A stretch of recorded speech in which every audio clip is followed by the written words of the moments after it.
Bismillahirrahmanirrahim. Ini memang tak dengar kan?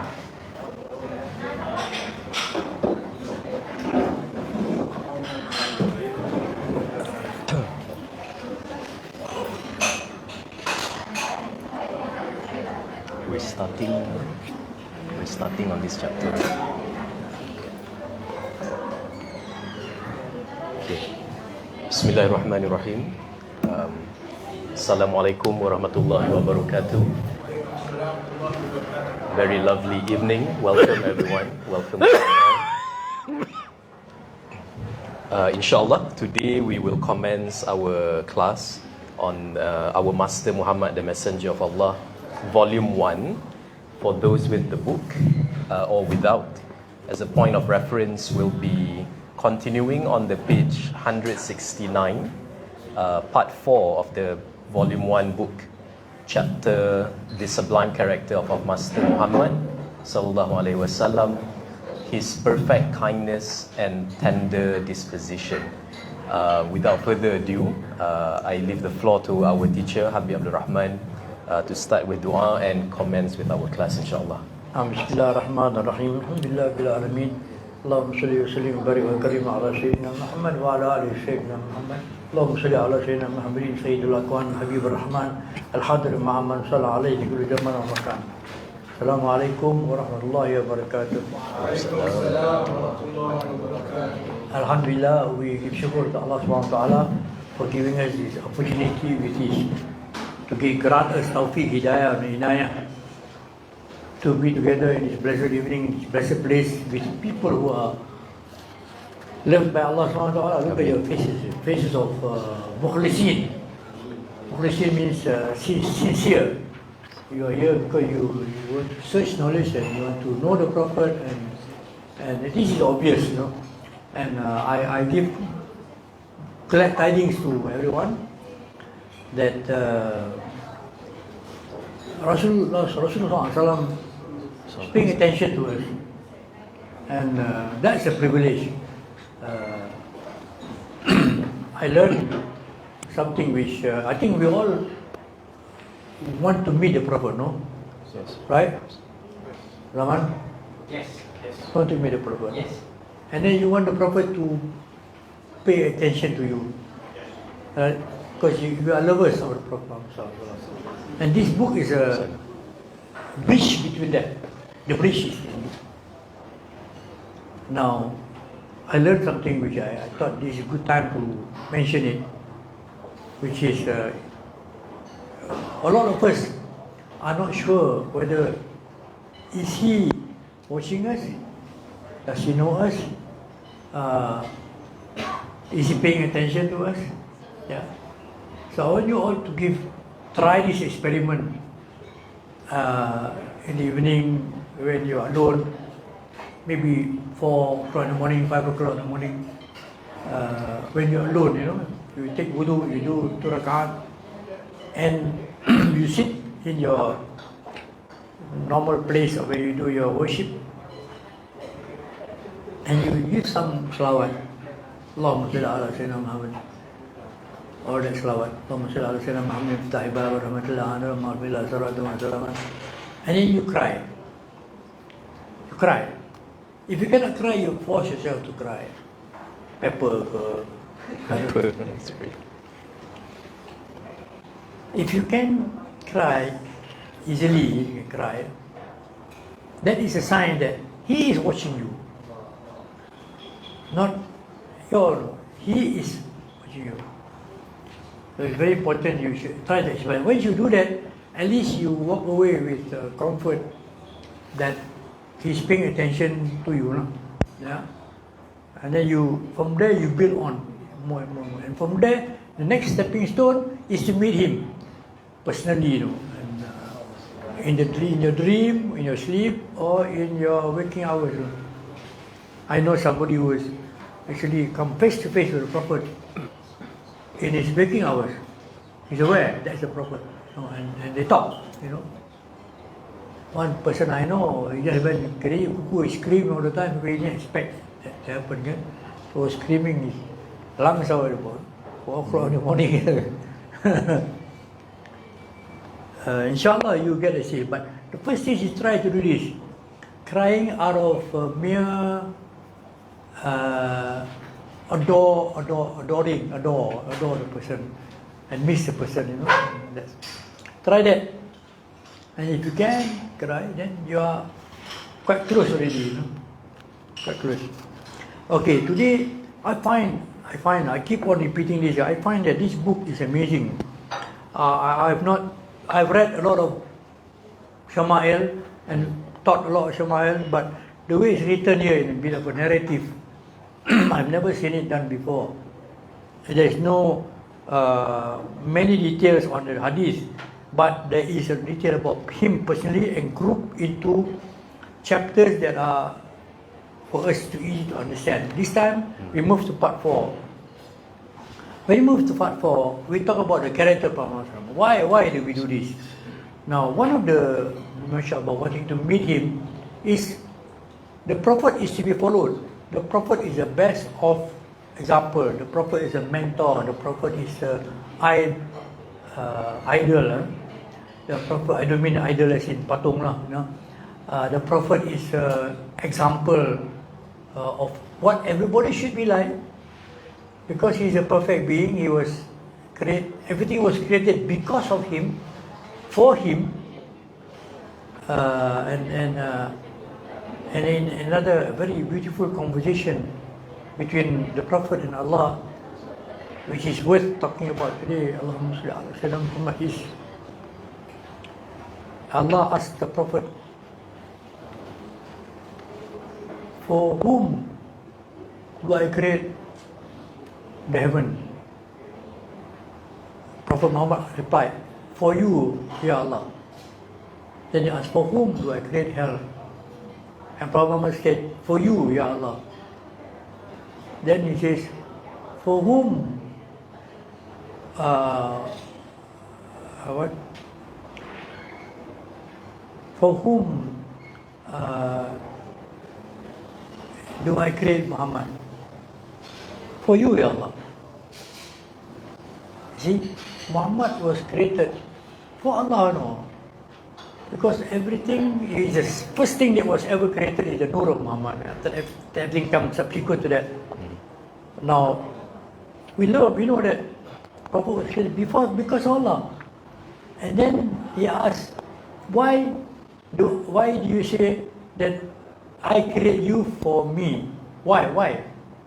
And Prophet said, for you to give salawat to me. Can you imagine that? When I discovered this, you know, it is the only deed in the Quran. Inna Allah wa malaikatahu yusalluna ala nabi ya ayyuhalladhina amanu sallu alayhi wa sallimu taslima. Oh, verily Allah and all the angels continuously give salawat to the Prophet Muhammad ﷺ. Okay? Oh, believers, ya ayyuhalladhina amanu sallu. It's a directive, you know. Allah says sallu means give salawat to Muhammad. Sallu alayhi wa sallimu taslima, and in the best of salawat. Now, this salawat thing is not joke, no. It's a very, very significant matter, because it is the only deed that Allah asks us to do.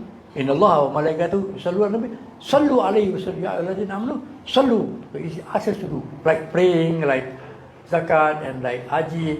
Salawat is a directive written in the Quran for us to give salawat to Prophet, and it is the only worship that Allah asks us to do, which He also do, which Allah also do.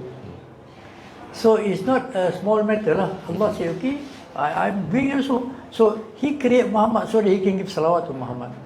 Allah, so that when we give salawat to Muhammad, Allah will give us 10 salawat. Imagine getting that kind of honor from Allah, because we give 1 salawat to the Prophet, we get 10 from Allah. From Allah, no, not from the king or the prime minister. Allah, man. This is the ultimate position Allah has given to those who give salawat. So many people underestimate the salawat, you know, your prayers will not be, your supplications will not be accepted if you don't begin with the salawat and end with the salawat. You always begin with a set of supplication by asking Bismillah ar-Rahman ar-Rahim, Alhamdulillah Rabbil Alameen, wassalatu wassalamu ala ashrafil anbiya wal mursalin, Sayyidina Muhammadin wa alihi wa sallam ajma'in. So these three are prerequisite element to get your prayer accepted. If you just make dua and without the salawat, it floats up but it doesn't reach Allah. Only the salawat is the key to reach Allah. Then Allah will grant your dua based on the salawat, because of the salawat. Salam. But no salawat, no supplication will be responded by Allah subhanahu wa ta'ala. So we can continue many. That's why for us today is the ultimate is to follow him. That's why we want to read this, what do you call it? Shama'il. We want to know who is his prophet. Why does he comb his hair in a particular way? Why we follow? Why do we put on our clothes with the right hand first and remove with the left sleeve first? Because he does it. So everything we want to do, we follow him. This is what we call mentor. This is what we call idol. This is what we call example.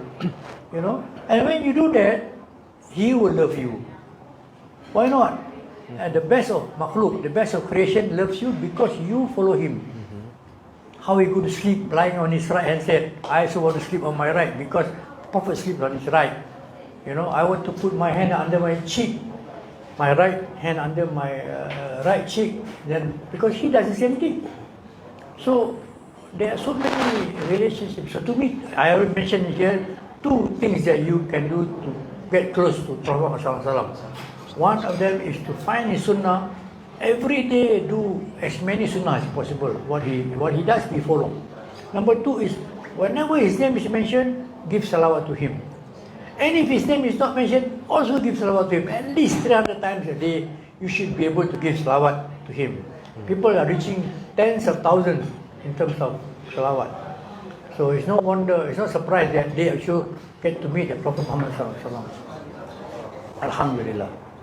So I remind my brothers and sisters here that we are not here just for listening to a lecture and then you go back and sleep. And no, you have to be here for the purpose. You have to be here because you want to meet the Prophet. You want the Prophet to pay attention to you. Let's make that niyyah whenever you come to class where we talk about Shama'il Muhammadiyah, and then we want to learn from here and we want to copy. Today we are moving into a topic. We talk about the kindness of the Prophet ﷺ. See, every religion teaches kindness, but no religion reach the level of kindness that the Prophet Muhammad ﷺ reached. So we want to know how kind is he, so that we can imitate, we can copy. So Bismillahirrahmanirrahim. His perfect kindness and tender disposition. Allah subhanahu wa ta'ala said, it was by the mercy of Allah that you were gentle with them. Had you been cruel or fierce of heart, they would have dispersed from you. This is about da'wah. The Prophet is always very accommodating when he do da'wah. He doesn't show his fears, you know. We've learned about the kindness of Prophet ﷺ in his da'wah. We heard about whenever he walked past a Jew's house, they throw najis on him. So he goes back and wash, and then he doesn't scold the Jew. Who is that? For us, we are different. We are, what do you call it, straying human being. We get angry, curse. Prophet never curse, you know. Imagine that he never curse. Even though he knows people beside him are munafiq or kafir, he never curse. So we should not curse as well. That's the idea of learning about Ismail. We don't do what he doesn't do. We do what he does. Doesn't curse, he doesn't scold. But one day when passed by the house, he see nothing coming down from that Jew's house. He says, ask why nothing is coming out. So he asked the Sirajuddin, why is today the Jew doesn't throw anything on me? So he's sick. He's not well. So the Prophet said, I want to watch him. So the Prophet went up to see him. He says, for us, if somebody no need to say throw things at us, or even our car, our property, or say things about us, or say bad things about us. We want to go to his house. No, if anything, you send a bomb there. That will satisfy our hungry and crazy ego. So Prophet went, and the moment he said it, but you are the Prophet. You come to my house, I'm a Jew, I throw things at you. No, I just come to ask whether you are well or not. You see, he didn't even talk about the najis. No. He didn't. He said, I just come to wish you well and Ashhadu an la ilaha illallah wa ashhadu anna Rasulullah. You must be the real true Prophet. Just like that, So the kindness and his disposition towards people who are his enemies, no? Can people throw things at you, your enemy. So Allah is telling him in the Quran here, it says that in Surah Al-Imran, that if you have been cruel to people, they will get away from you, they won't listen to you. So anybody who is interested in da'wah is one of the preconditions of da'wah, which is to have kindness and a gentle disposition, smiling, always smiling, with intentional and sincere smiling. Singapore Airlines, girls also smile, kan? But there is lack of sincerity there, it's a duty. But when we smile at people, it has to come from the heart. Then it's the true smile. Then you have a purpose in smiling, because you want to follow the Prophet. Okay? The Prophet Muhammad SAW was tender, lenient in character. He doesn't, unless there is a transgression of the Sharia of Allah, then he gets angry. If there's no transgression, he would not do anything. Like we talk about the munafiq, right? The Sahaba told him, Ya Rasulullah, that man you just talked to, he's a munafiq. Why don't you expose him and punish him? He's going to hell. He said, I'm not sent to this world to curse people and to ask bad things for people. I'm here as a rahmatan lil alamin. Muhammadsallallahu ila rahmatan lil alamin. So I'm here as a mercy. So even the munafiq deserve the mercy. You know what? We talked about it in this class 2 months ago or 2 sessions ago. Why the Prophet his heart was open and he was removed. His heart was removed and certain parts was removed from the heart. One reason why they have to remove the mercy that remains in his heart, so that he doesn't extend that mercy to Iblis. If that is not removed from him, he will show a lot of mercy to Iblis. And Allah doesn't want that, because Iblis is never forgiven. If Prophet Muhammad gives his mercy to Iblis, he will be safe from going to hell. So that's one of the 4 reasons why the heart was removed or taken out and removed some portion of his mercy. Okay? The Prophet Muhammad SAW was tender, lenient in character. He treated his family, his companions, and all people with kindness, displaying to those who kept his company great magnanimity. Magnanimity means if somebody does something wrong, he will forgive them. He will give them room. When they do wrong to him, he will give them room. Benevolence and friendliness. Tirmidhi narrated on the authority of Ali Karamal Wajah that when he described the Prophet Muhammad SAW, he would say his heart was the soundest of heart. His speech was the most truthful of speech. He was the gentlest of people and the kindest of them in companionship. Bukhari, you see, the accolades that you can write about Prophet Muhammad knows no bound. Okay, the most kind, the kindest, the speech, the most truthful, the most gentle, the most kind of all. Bukhari narrated that Ibn Umar said the Prophet ﷺ was neither immoderate nor slanderous. He used to say, the best of you are those with fine characters. So if we want to be the best of the Ummah of Prophet ﷺ, is to polish our characters.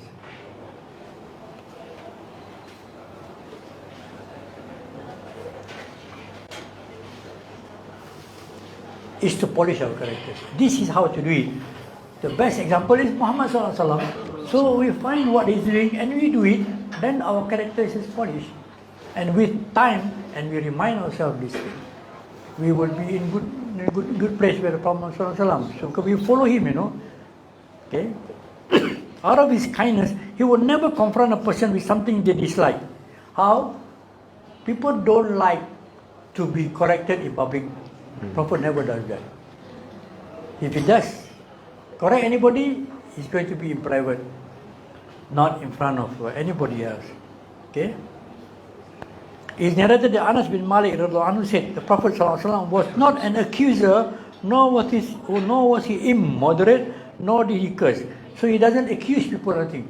You know, I read many hadith in another Shama'il that describe the Muhammad when he was talking to people and they were agitated. He doesn't say, hey, enough. No. He let it finish, man. He got the patience, the most patience of course, to wait for this person to finish his whatever he's talking. Then when that person pauses, then Prophet speaks. You see, can we do that or not? When he says something we don't agree, we already hand going up already. See? So we must make an effort to change. We must keep your hand down, put your hand under your seat or under your butt or something so that you don't, you know, or keep, whatever you want to say, keep it first, you know. And the best part is respond, may Allah make everything right for us. That's all. May Allah make it easy for you. Actually, you are slapping his face, you know, but in the gentlest of manner. And he doesn't get angry because of that. So this is how we learn from this. And he's not slanderous. He never say, out of his kindness, he would never confront he used to say to us, when he rebuked them, what is wrong with him? May his forehead be covered in dust. Maksudnya, may he make a lot of effort to improve himself. If somebody rebuke somebody, you know, or he will say, why does he do this? Why does he do this? He should make more effort, you know. So may his forehead be covered in dust, which means may he make a great effort to improve himself. Because when somebody's forehead is covered in dust, he travels, you know.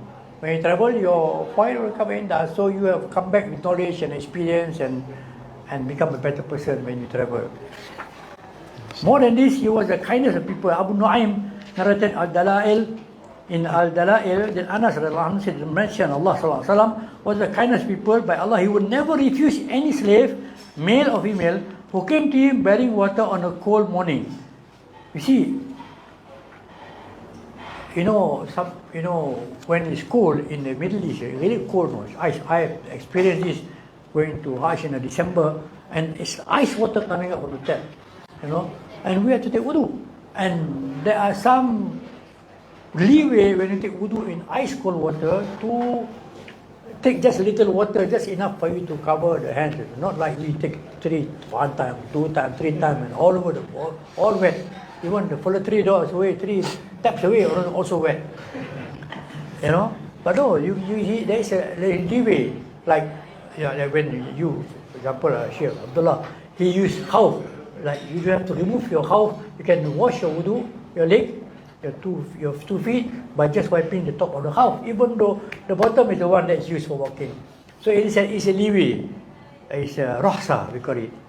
So when somebody comes to him, he doesn't want to use the cold water, but because somebody comes to him, he used the water. So you can say, no, it's too cold for me. Not the Prophet. Not because it's cold, because he don't disappoint these people. This is kindness. Subhanallah, Allahumma salli ala sayyidina. He still will wash his face and forearms with the water. No one ever asked him a question except he listened to him. So if somebody comes to him with a question, he will stop talking, finish, talk, and finish, then only respond.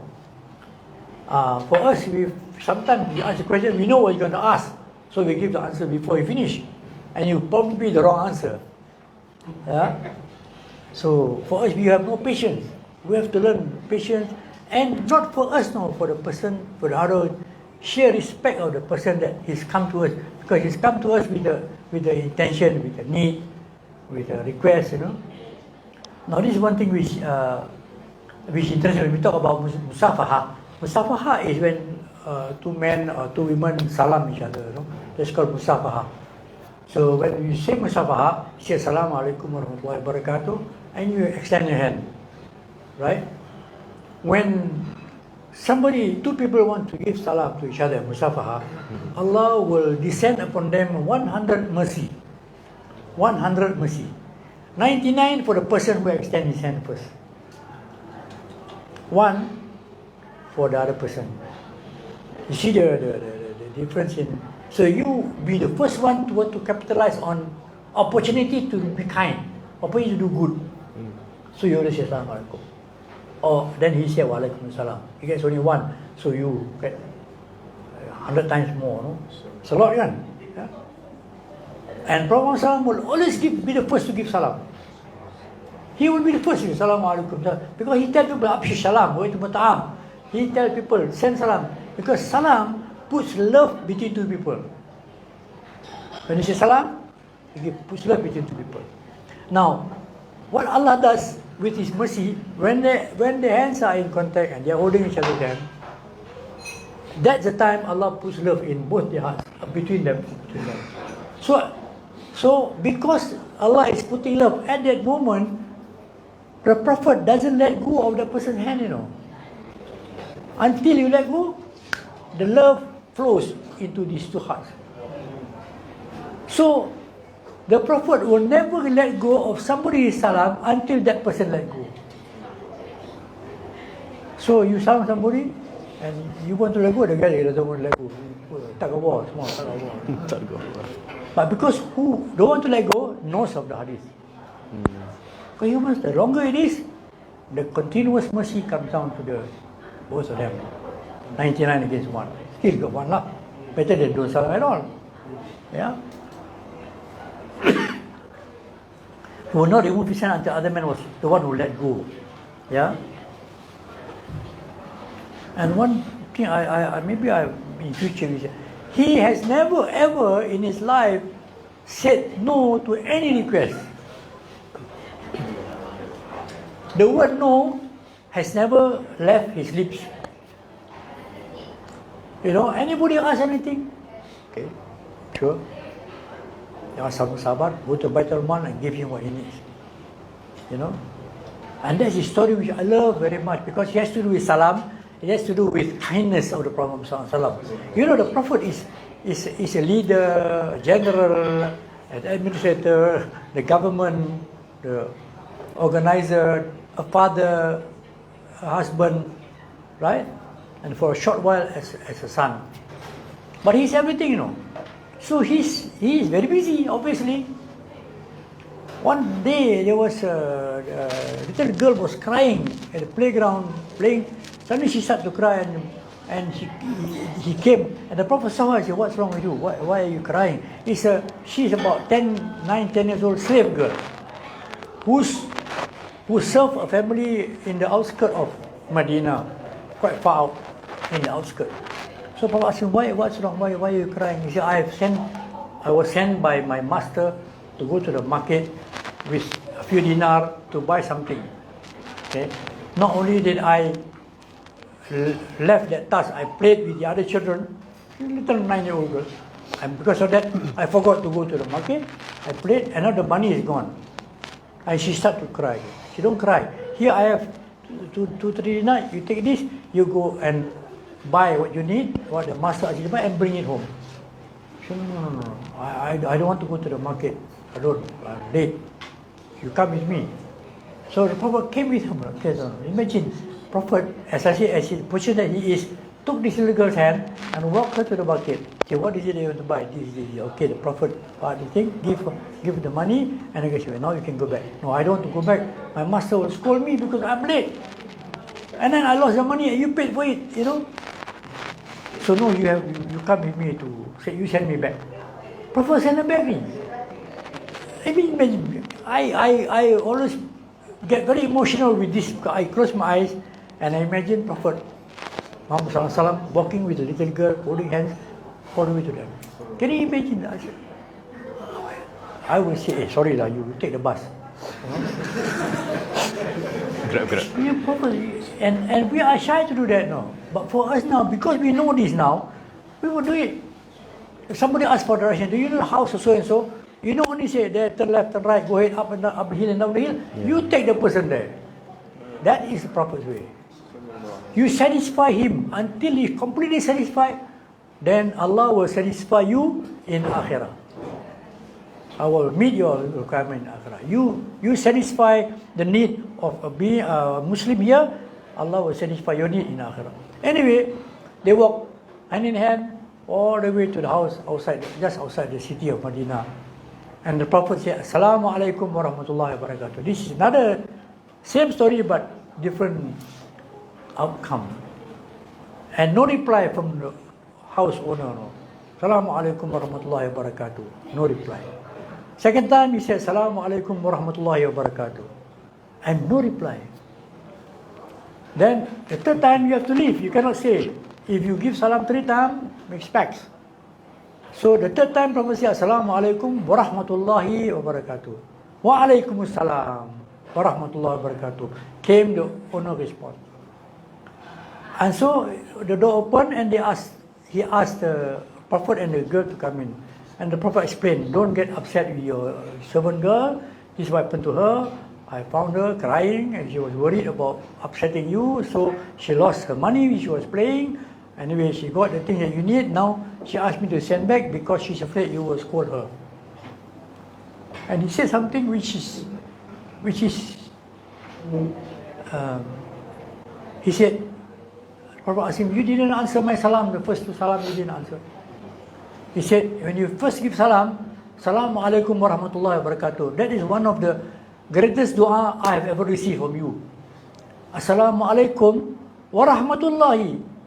The mercy of Allah, wa barakatuh, and all the barakah for him. So I kept quiet because I want the second one. If I responded alaikum salam, you would have come in and that's it, I get only one. So I do not respond, so you give me a second salam. Assalamu alaikum wa rahmatullahi wa barakatuh. I didn't respond because I know you have to give 3 before you go back. So I waited for the third one, then I responded. He explained. And I apologize for not responding to you the first 2 times. Now what about the servant girl? She said, look, how can I be upset of somebody who brought the Prophet to my house? How can I upset? I now free her. She's a free person now. For that, she's a free person. So it's a very nice story, I thought. And we know about salam. Salam 7 times, keep on raising your voice, salam, until the sleeping girl, whatever he's doing here, terminate what he's doing and come and respond to you. So 3 is the max. After that, wajib, mandatory to leave. Anyway, the story about when the Prophet, is quite a funny story. Muslim narrates that from Sahih, that Sa'ad bin Abi Waqqas said, Umar asked permission to enter upon the Prophet Muhammadﷺ while he had some women. He's got some family with him in his house, and Umar wanted to come in. And the Quraysh women are in the house with him, and they were speaking to him. And they asked many questions with the raised voices, so Umar can hear this. So Umar asked permission to enter. They began, then the women, when they heard Umar's voice, they scrambled for their tudung. They were running, tudung. Like now, I go home. I go home, my sister-in-laws are in the home.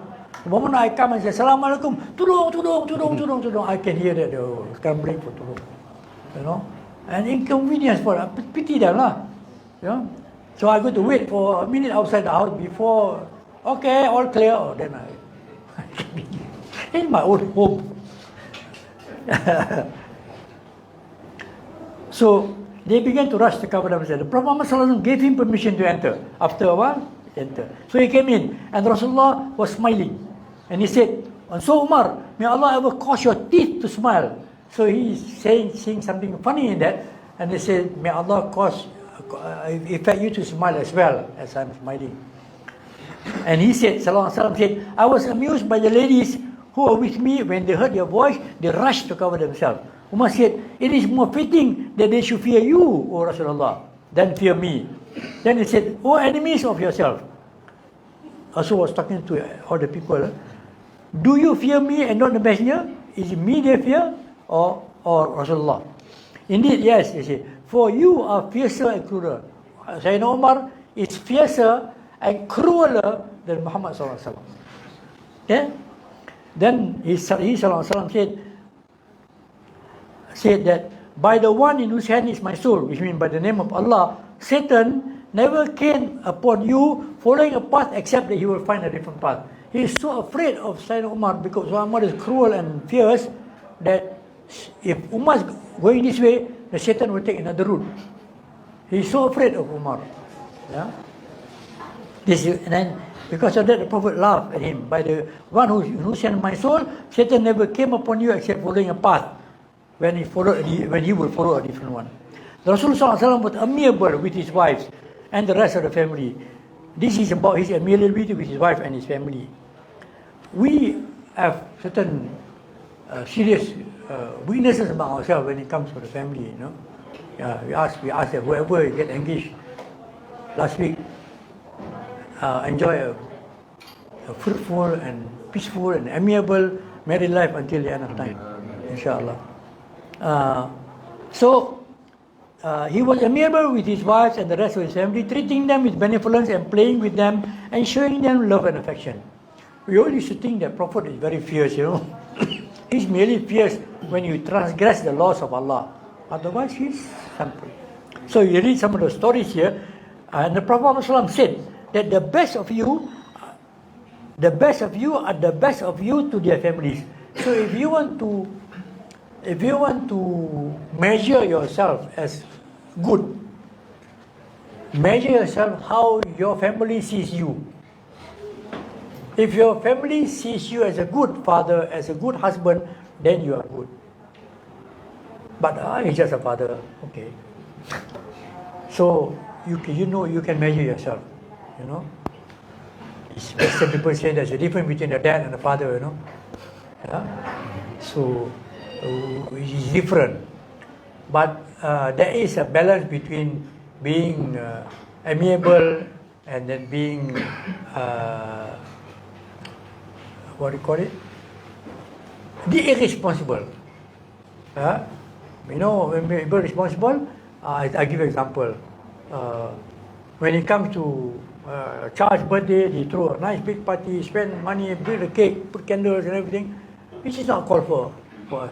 You call people family, have a meal, make dua, that's what's called for in Islam. Okay? And then you go to places you're not supposed to go. You go women mix with men, you go to a restaurant and then you enjoy because somebody's birthday. This is what the measure do. Who measures now today? Who measures?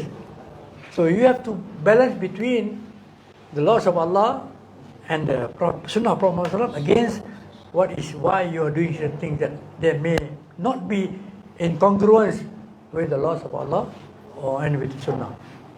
Okay? And the boy, wake him up. Father tells the wife, wake the boy up, he has to pray Fajr with us.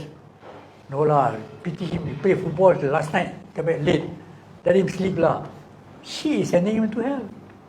So, my mother, good. My mother let me sleep till lunchtime, man. I play football at night. So, how do you measure and who measure? What is the measuring stick? This is the difference. Although Prophet Muhammad ﷺ is very amiable with his wife and family, when it comes to Sharia, no compromise. Okay, that's the difference. So, we in our time are different. We go for popularity. We don't go for compliance. No, compliance is secondary. Popularity, but you know, oh, my father is great, man. My dad, no, father, no, dad, great. SubhanAllah.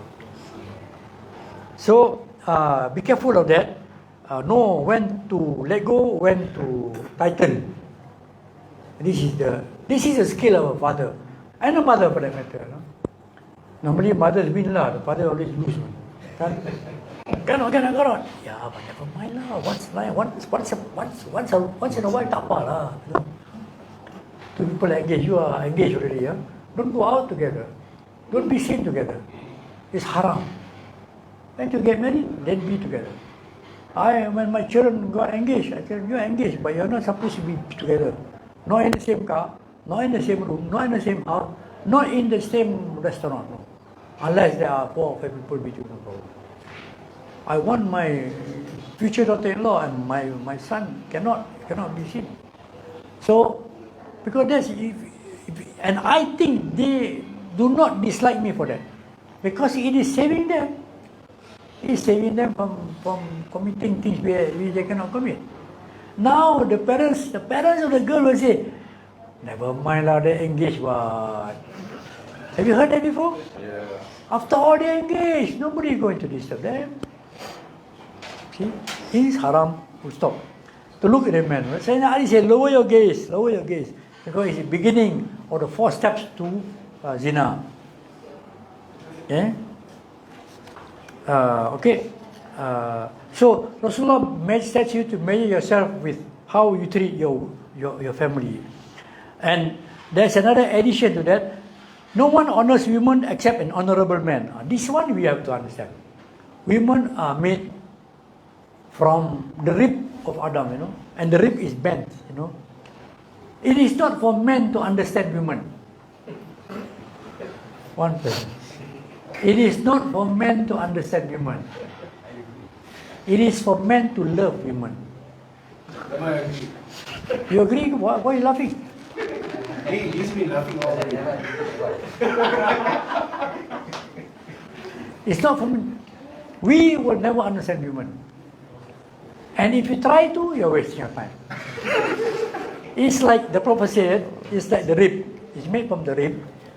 You try to, you take it as a rib which is bent. Use it as a rib is bent. If you try to straighten it, you run the risk of breaking it. So when people say to autocratic man, husband, I want this way, you have to, because a man provide a home, husband provide a home, the women manage the home. A man cannot provide a home and he manage home. I want this be there. You cannot put this there. This one of the things which we studied before, when we studied for our MBA, was about the marriage failures of marriages. Is when it happens when 2 years after retirement of the husband. Why? Because when he retired, he was a pengarah, deputy pengarah, this, that, another, and then he comes home. Why is this like this? Why you cook like this? Why do you put this pot down there? Put this plate up there? So I say, why do you go back to work? All this is, I have no problem. Now you're telling me I do everything wrong. So women are to be loved, not to be understood. I have numerous discussion with my wife. Same thing. Why? But why? This is logical. Don't waste your time. You're just wasting your time. And it is not good because you create tension, The best is to laugh about it, Laugh. Women are like that. You laugh also, Ben. you kena. Oh, yeah. What do you mean by kena? Nothing physical, Careful. That cannot be. Prophet Muhammad has never raised his hand to a woman. Never. So we should not do it because Prophet doesn't do it. Khalas. Let's take that one reason only, okay? Okay. The believers with the most complete faith are the best of them in character and the kindest of them to their families. So even faith is used to measure by the ruler of kindness. Faith, Iman. So if you have the strongest of Iman and the best of character and the kindness to the family. Hakim narrated with rigorous authentic chain of transmission on the authority of Ibn Abbas that Prophet ﷺ said, the best of you are the best of you to women. So you can only measure yourself to be good as to how your woman, your wife I assume, or if you don't have a wife, your mother. Your mother, how women measure you. When I children, they run around naughty, they used to ask my mother, they say, when he was like us, was he naughty like us? I reserve my response, my mother's response to that. But my response put them all to shame. Enough said. Yeah. The believer, okay. Then Ibn Sa'ad narrated that Aisha was asked how the Messenger of Allah was when he was alone among his household. She replied, he was the gentlest of people, smiling laughing. He was never seen stretching out his leg in front of his companions. Even today, you go to the masjid, people are putting their legs facing the Qibla. Where is the adab in the masjid? You know, one also at home. It doesn't mean that because your son is sitting there, you can put your leg facing him. No, you are giving him a bad example. You are training him to be like that, and he will be like that. You know, Prophet Muhammad, which I practice, you know. I try to practice, I don't get too much opportunity to practice this. When he's sitting in his home, if his daughter walk in, he stands up. If his daughters walk in his house, he stands up. That's how he respects his daughter and her position, you know. Subhanallah. I'm waiting for my daughter to come visit me so I can stand up.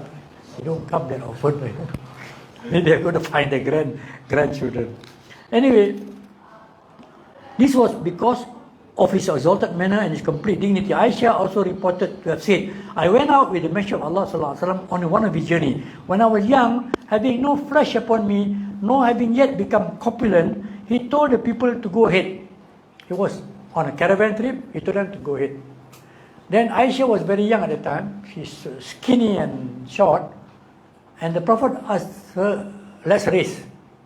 You see, the Prophet asking his wife to race, you know. Lumba lari.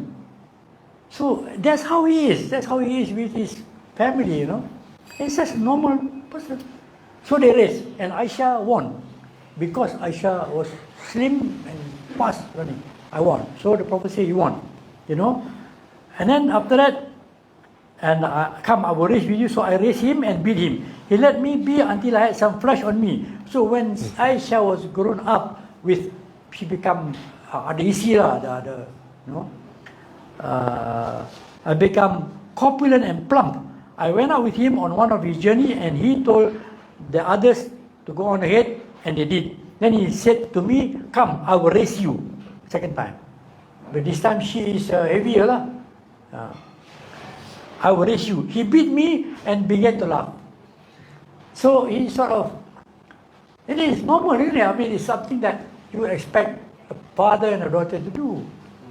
Or father and a husband and wife to do. So tomorrow morning, everybody wake your wife up. Say, let's go. I'll be a race. And he, Let's race, is it? race, yeah, let's race. My wife give me an eyeball. Oh. So why race? No, because you want to follow the sunnah. That's all. I raced with my wife on the beach. I said, because just to one time at least lah, follow what the Prophet do lah. You know? Yeah. Fortunately, this old man beat his wife. Anyway, he beat me and began to laugh, saying, this one for that one. So, satu-satu. Satu sama. Yeah. He would assist his family with the housework. Bukhari narrated that Aswad said, I asked Aisha what the Prophet ﷺ used to do around the house. He replied, he was at the service of his family. He served his family. He laid the table, he put things together. Sometimes according to this, he says that he was at the service of his family, and when the time for prayer came, he would go to pray.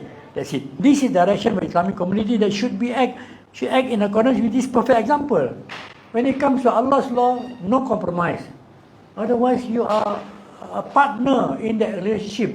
With your wife, you are a partner. Equal partner, you know. Nobody has a... In fact, some women don't even know this, that it's not your responsibility to cook. Not their responsibility to cook. Not their responsibility to make coffee. Or pay. No. But don't tell your husband, go make yourself. No. Right?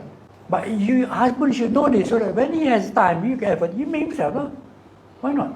Or if the woman is capable, they get help from housemaid to help them around the house. But the job of the responsibility of the wife is to manage the home, organize the home. Women have 3 responsibilities, and then they go to heaven. The first one is be a Muslimat. What is Muslimat? Pray 5 times a day, fast 30 days in Ramadan. That's it. right? Woman who prays 5 times a day and fast 30 days in Ramadan, finish, complete the first condition. The second condition is she organize the home. Then she cook, organize. She may hire somebody to do it, or somebody neighbor to help, and she pay them a fee, or she do it herself, or both of them do it themselves. Because sometimes she's got baby, she's got so many things to do, you know. This is for Shami as well. So we have to be a partner, you know, not one above the other, not an authority. Husband is not the authority. Sharia is the authority. So organize the home, house neat, clean, you know. But to clean can be both parties. See, sweeping the house can be both parties. Rasulullah mend his own shoes, you know, sew his own torn clothes. He sew himself. And then the third responsibility for women is to protect the honor of the husband. That's it. Which includes his needs, whatever he needs. For example, if he doesn't like a particular person, and he don't want the person to be in his house, he has the right to tell her, this person cannot come to my house. She has to follow that. And she look after her what you call marwa. In Arabic you call muru'ah. Marwa is we call marwa, but we call muru'ah in Arabic. And look at his honor. Okay? We talked about it last session. As a woman in the Prophet time, that the husband is going to war and told the wife, you stay at home, don't leave until I come back. He went for the war, months he didn't come back. So she cannot go out of the house because that was the instruction. So she has to look after the honor of the husband by not going out. Okay? The father lives below, got sick, she doesn't visit because she cannot come down. And he died, she cannot visit him also until he died. And the husband come back, then she tell husband after sorry, and the Prophet said, right, it's been written upon her that heaven is a place. See, by looking after the honor of the husband. Yeah, now women's liberation, man. Ooh, secularism, is it? Equality. Yeah. Now women, they want to be equal. They want to go to space. They want to be like men. They want to climb mountains. But when you don't open the car door for them, why you don't open the door for me? No, that part they want to. So they don't know what they want. And the Prophet explained this. The Prophet explained they are weak here and they are weak in religion. That's why when you see heaven, you go to heaven, you find a lot of poor people.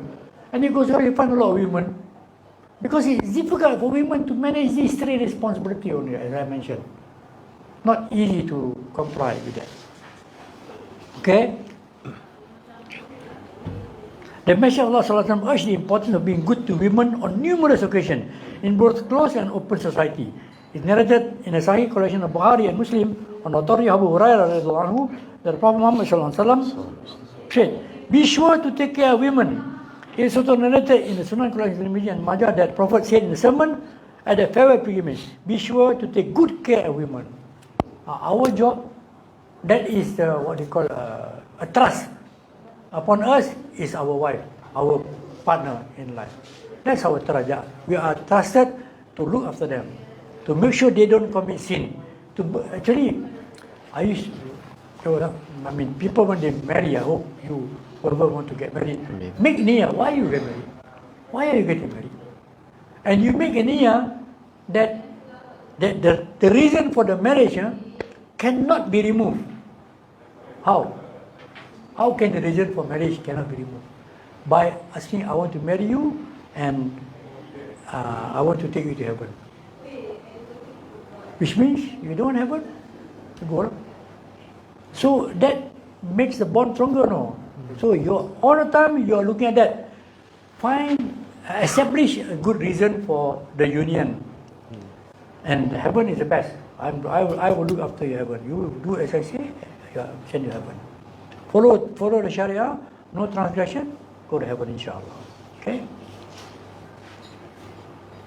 I mentioned before that Habib Abu Bakr bin Salim, Sheikh Abu Bakr bin Salim, he wrote a book, and he wrote a book of Niyyah that covers 70 intentions to get married. 70 intentions. How many you got? Maybe 3 lah. Yeah. 3, yeah? Definitely not 70. Definitely not 70. 70 is a lot. So make a list. Start making a list. And then once in a while, when you have a problem with your wife, take a look at the list. Measure yourself. This is what saves marriages, you know. Because shaitan comes kacau, this comes kacau, mother-in-law comes kacau. Sorry, mother-in-law thing. All people come and kacau, neighbors kacau, kucing jadi issue. You know, these are immaterial issues. Okay? Now, then there's a story about women, you know. How women, there's a story about 11 women who sat down together and decided to criticize their husband. The first woman said, "My husband is the meat of an emancipated camel on the peak of an insurmountable mountain, neither easy to climb nor meaty enough to move himself," which means the husband is arrogant and bad-tempered. You see, they give analogy to the camel. But actually, he's talking about the husband is arrogant and bad-tempered. Second one say, "I do not reveal aught about my husband, for I fear I will not leave him. If I mention him, I mention flaws, both open." So the second one don't want to say anything. The third one say, "My husband is boorish." Boorish is we say is no, not boring.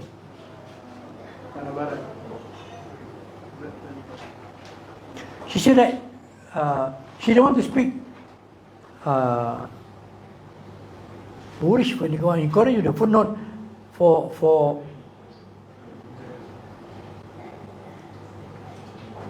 my husband is tall. Husband is boorish, my husband is tall. Meaning that there's nothing to say for him except that he's tall. I don't know much to say about him.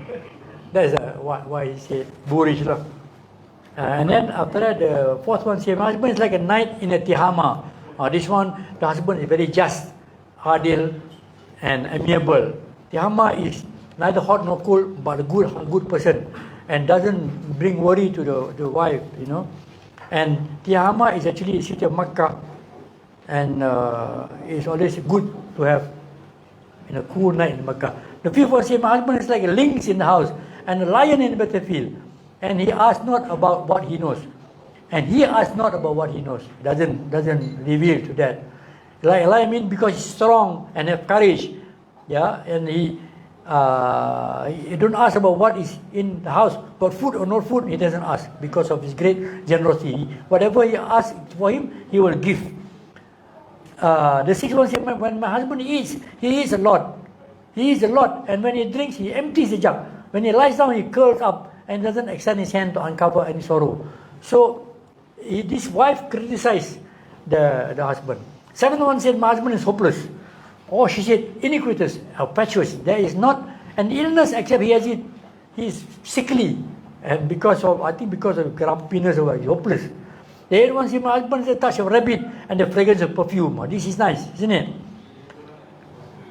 She praised him for the softness and gentleness of his touch and sweetness of his fragrance. The ninth one said, "My husband is noble and refined of standing, tall of stature, generous, and his house is near to the gathering place," which means he's near to the masjid or where the tribe meets. The 10th one said, "My husband owns much, and what he does own, and what does he own? Better than what you imagine. He has camels that are always kneeling and rarely roaming.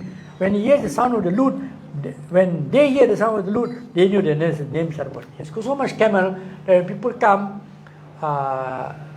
he knows, the camel knows one of them is going to get slaughtered for dinner that night. You know? The 11th, that means he's generous, but rich but generous. My husband was Abu Zar. Who is Abu Zar? He has made the jewelry of my ears swing to and fro, swing like that, and fill my arms with flesh. Yes, that means he's fed me well. He has praised me and I praise myself. He found me in a modest family of sheep rearers in hardship, and brought me to a family in which were heard the neighs of horses and the cries of camel. That means he's elevated her economic position. When I speak, he doesn't reject me. When I sleep through the morning, I drink till I'm satiated. And the mother of Abu Zar, who is the mother of Abu Zar, her containers of provision are immense and the house is spacious. So he's praising about Abu Zar. And one of my favorite Sahaba also is Abu Zar, because she teaches a lot of he teaches us a lot of worship for Allah and the Prophet, which not learned from the Prophet. You know, he will do something, and then Angel Jibril will come to Prophet Muhammad SAW and say, "Who is this?" This is Abu Zar. Why is he reciting? Did you teach him? He said, no. Then you ask Abu Zar, why you practice this? No, I just practice what I felt good about. He said, the angels just said that writing your deed cannot finish. Too much writing for one deed. So we learn from Abu Zar and we do the deeds of Abu Zar because the multiplicity of the reward is too high. Okay? Okay. Aisha said that upon hearing that tale, the Messenger of Allah, Rasulullah SAW, said, I am for you what Abu Zar was for Zar. See, the Prophet said this, I am to you, to the wife Aisha, I am to you what Abu Zar was to his mother. You just imagine he compared himself with the mother of Abu Zar because she was a good woman, I am for you in companionship and loyalty, not in abandonment and departure. The Quran narration added that except that he divorced her, the wife was divorced before, and I will not divorce you. The narration of Nasa'i and Tabrani added that Aisha said, "Oh Rasulullah, you are indeed better even than Abu Zar." The narration, you see, this is the humility of the Prophet. He looked at a good man, he says, "I will be better than that." He praised that person. I will be like he is to his mother, I will be to you. So he compared himself with other Sahaba. This is part of his effort to be humble.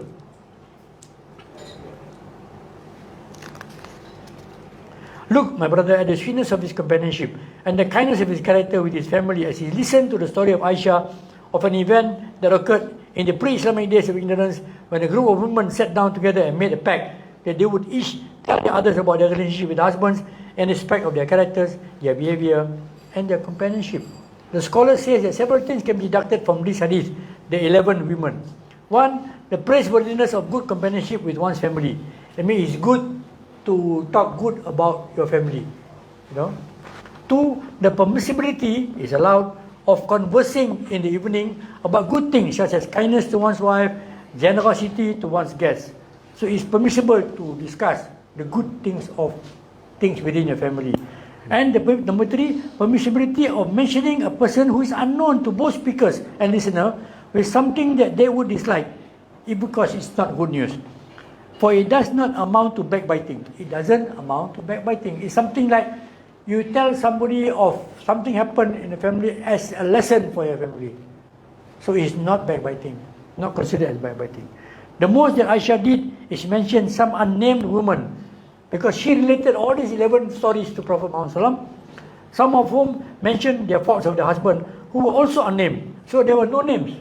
So Prophet doesn't know which of the Sahaba Aisha was talking about, and whose identity are known, and this does not constitute backbiting, as Imam An-Nawawi made clear in his commentary. Yeah.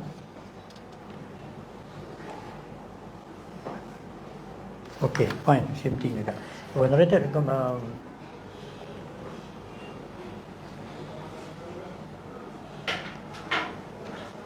okay, that's okay. Okay, his kind companionship. How are you doing for time? I think we're 1 hour. Time's up. Yeah, 1 hour. Time's up. Okay. Now maybe this is paragraph. Rasulullah SAW kind companionship with all people. Bukhari and Muslim narrate that Anas radiallahu anhu said, I served the Prophet Muhammad SAW, both home and abroad. This Anas bin Malik was served for the Prophet from the time his mother assigned him to the Prophet Muhammad SAW when he was 10 years old until he was 20. So 10 years when the Prophet died, when he was 20 years old. For 10 years. Yeah. And not once did he say to me, oof. For example, not once did the Prophet say, what are you doing? Why you do this? If you have somebody who is working for you and he did some mistake, say, why you do this? Prophet never does that. He will just keep quiet. And Imam Haddad is also like that. Whenever his people who are his ahli khidmat disappoint him, he will give them a present, which to me is more painful than a telling off. But he does it sincerely to follow the Prophet, to give kindness So the person doesn't feel bad lah. Never been told off in 10 years, Nor did he ever say anything, I did. Why do you do this? No about anything I did not know. Why don't you do this? Prophet never says this from his mouth. Why didn't you do this? Why do you do that? Well, for us, worse still, we say, what's the matter with you? What's the matter with you? Abu Nu'aym's narration, Hadith Anas said, not once did Rasulullah SAW revile me, nor did he beat me, nor did he scold me, nor did he frown at me, nor did he ever reprimand me for being negligent with something that he had instructed me to do. If anyone from his family reprimanded me, he would say, leave him. If something is predestined, it will be. What will be, will be. Ini sudah maktub. Ini sudah tertulis. Like when somebody do mistake, it's already predestined, fatal. Already fated, So he take the lighter view, subhanallah. May Allah make things easy for us to follow the Prophet. May Allah put kindness in our heart so that we will be like the Prophet. In small ways and in as many ways as possible. May Allah always remind us that we have to be kind to anybody, including animals and kafirun, Muslimun, our friends, colleagues, parents, our neighbors. Let Prophet Muhammad be our example, our guide, our mentor, our icon. And let us get a chance to meet him. Chance to meet him, inshallah. Do anybody here try the experiment I mentioned first part doesn't try that, inshallah, and maybe benefit from this class, from this session. May Allah protect all of us and bring me again next month. هذا بالله التوفيق والهداية. السلام عليكم ورحمة الله وبركاته. Waalaikum salam warahmatullahi wabarakatuh. Alhamdulillah. Perhaps one or two questions from the floor, if any. Anyone have questions? Yes. Lighten.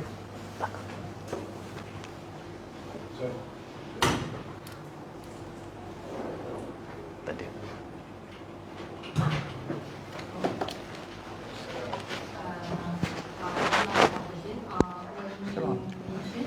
Camera. When you mentioned that when Jibril struck off Prophet Muhammad ﷺ's breast, then you mentioned because Allah doesn't want the Prophet to give mercy to the Iblis. Yeah. What are the example of this is that perhaps I think Prophet. What is an example of mercy? If Iblis go to Muhammad and beg for his forgiveness and his mercy, that's what Allah doesn't want to happen. Other people, okay, but Iblis cannot. Because Iblis has transgressed even before beginning of time. So nak keluarkan sifat menyayangi dari kesian pada Iblis, keluarkan sifat kesian pada Iblis itu keluar from the heart of Muhammad SAW. Because nanti kalau you don't do it, he's kind to everybody. Maybe he might even be kind to Iblis. Which Allah doesn't allow that to happen. I think that is the second reason why they opened the heart 4 times. One at 7 years old, one at 10, one at 20, I think, before after he become prophet at 23, at 40, and one when he go up to meet Allah, to prepare the heart to meet Allah. There's 4 different times and 4 different reasons to clean the heart of Prophet ﷺ, which we covered 2 weeks ago here in the class.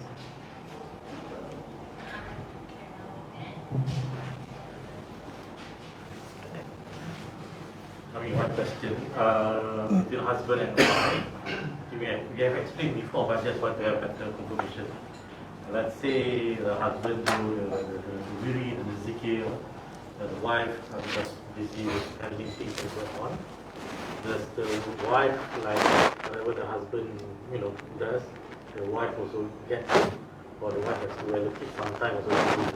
Yeah, there is good. There is a debate about this before. Can someone benefit from the deeds of another person or not? Right?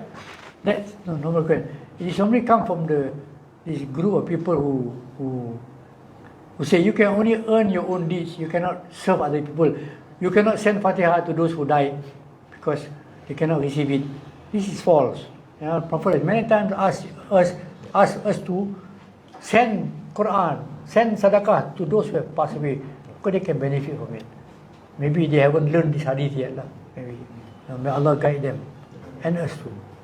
Anyway, this is a very interesting story about women's sleep. Do you know women's sleep started at the time of the Prophet Muhammad ﷺ? That's why I tell a story about women's sleep.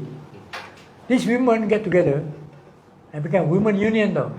Women union kan. They got together along with the Prophet's daughter Zainab. And they say, hey, we only sit in our four walls at home. We clean the house, we sweep the house, we prepare, we serve our husband, these things. We don't go to the mosque, we cannot go to war, we don't give sadaqah, we miss all this, right? And we don't sit with the Prophet, Tidak adil. This is women's sleep. Women gang up, no? And he says, Zainab, you are the daughter of Prophet. You go and ask the Prophet, why? So they are now asking, why are the women underprivileged? This comes, maybe I'll talk about it, I digress later. So Zainab dutifully go see the father for the Prophet ﷺ. I say, oh father, I represent the women of Medina, and this is the question. We have no opportunity. The wife get, husband get all this pay Jama'ah, we pray alone at home. This is all this. So Prophet ﷺ, you tell the women in your women's sleep union that whatever the husband do in the way of Allah, that the wife reda, the wife support, or the wife don't get angry with. Oh no, just support husband, okay? Everything that he do, she will get. On top of what she does for herself. So who gets more now? It's the women. Unless you say, hari-hari pergi masjid. Then lain lah. Tak gitu. That's different already kan. You say, you got nothing to do. I had experience that before. 8 days a week, 8 nights a week, you are in the majlis. I say, what's wrong? 8 nights a week. 7 days a week. Very nice. Good advice. What about us? I say, okay lah, tomorrow I don't go. But my point is, you read that. So, I collected 56 hadith on the Prophet Muhammad ﷺ. And the title of which I call it as the privileged position of women in Islam. 56 hadith. I wanted to give a talk about it in public, especially for women, because women always felt they are neglected. They are the privileged ones. And some of the ulama they say, after they read all these privileges, I wish I was a woman, man. Ulama, no. How easy for women. They have higher threshold of pain. We sakit sikit tak tahan. And they are strong, physically, emotionally strong. We are like pundan. So women are stronger, and women are easier to go to heaven. So you tell your wife, and my wife knows it. That's why no complaint. Whatever you do, she supports. And there's a hadith from the 56 hadith. We say that a wife that support the husband's activity in da'wah is equivalent to 1,000 wali, or 1,000 or 10,000. One day I get to talk about it, and you all can come and attend. I plan to do that for the public, so they can understand. Women are privileged.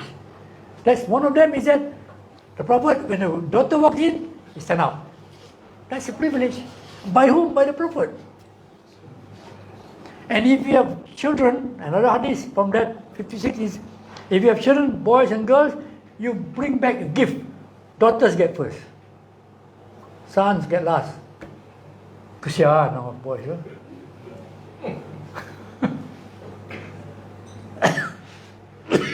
Girls get more. And girls, another one which I like is that if you have a Prophet tell to the companion, if you have 3 daughters, okay, you bring them up well, you give them good education, they understand the Sharia, they're compliant, they pray 5 times a day, they fast, and then you bring them up and they marry with good men, then you are the candidate for heaven. So another one Sahabat said, what up? I got only 2. Because Prophet said 3, you see. You got 3, all grow up, all good, marry good men. 3, you go to heaven. Then the 2 smart ass said, I have only 2. Okay, you 2. Okay. See how kind he is, you know. He go say, make another one. No, he say, you 2. And one Sahabat said, what about me? I have only 1. You 2. See how the merciful Prophet are. And of course, the last one said, I don't have any daughters. You know what he said? I will bring your hand into heaven. The one who hasn't got a daughter. The one who doesn't get the privilege, get a special privilege. These amazing stories, you know. And everybody went home happy, you know, isn't it? Subhanallah, Allahumma salli ala sayyidina Muhammad. Hope answers question. Yeah. So maknanya the wife don't have to macam perbanyakkan the sunat aspect. Yeah, because they have other yeah. things. That's why the women, my grandmother, my mother, when they do something, they are doing zikr all the time, you know. Subhanallah, Subhanallah, Subhanallah, Subhanallah, Subhanallah, Subhanallah, Allahu Akbar, Allahu Akbar. They are preoccupied. They want to score as many points because you're not fighting with other women. You're not comparing with other women. You're comparing with you yesterday and today. Today must be better than yesterday. Your today must be better than yesterday. So now you are given by Allah one more day. What are you going to do with it? Same as yesterday? Then you're among the losers. Oh, worse than yesterday, even worse. Alright? So subhanAllah, women are very fortunate, man. Another way I learned from Habib Ali bin Ja'far al-Adrus in Batufat. One day I went to see him. He asked me, Abdullah, how are you? I said, I'm fine, but I have a very bad toothache. Toothache? Okay. You are lucky you experienced the 3rd most painful event in your life. I said, 3rd? So what's the first one? Then he told me, the first one is the pain of death. That one, you will not live to tell the tale. You will not live to, but my father did. My father, when he suffered his heart attack, I visited him, he said, how are you doing? Okay. Then he told me, the pain of death is so painful, none of us, I cannot handle it. I said, how can you tell me about the pain of death when you didn't die? I asked him, no, the angel of death came to see him, you know. Huh? Angel of death, yeah, Malakal Maut came to see him. So what do? I chase him away. What? You chase the angel of death? My father is one of those special people, you know. Anyway, so the first is the pain of death. The second one is pain of childbirth. So women are privileged in the sense that those who have experienced childbirth, a little bit more than that is the pain of death already. So they are more ready for that than us men. Kita gigi je dah macam nak ketuk kepala kat tembok. Oh, so painful that I wanted to smash my head against the wall, no. And third, after that, first is that, the second one is childbirth. The third one is today. That's what I learned from Habib Ali. Allah yarham. Chloe, very good friend of mine, mashallah. Okay, any other question? Okay. If there's none, let's call it a day. Thank you everyone for your attention, for your time and your kindness. Inshallah, we practice what we learn. I think it was Imam Ali who said there's no knowledge without practice. Without? There's no knowledge without practice. There is no practice without knowledge, right? It was Imam Ali. Practice it. Yes, sila. So there's no knowledge without practice, right? So just now I've learned that Rasulullah SAW never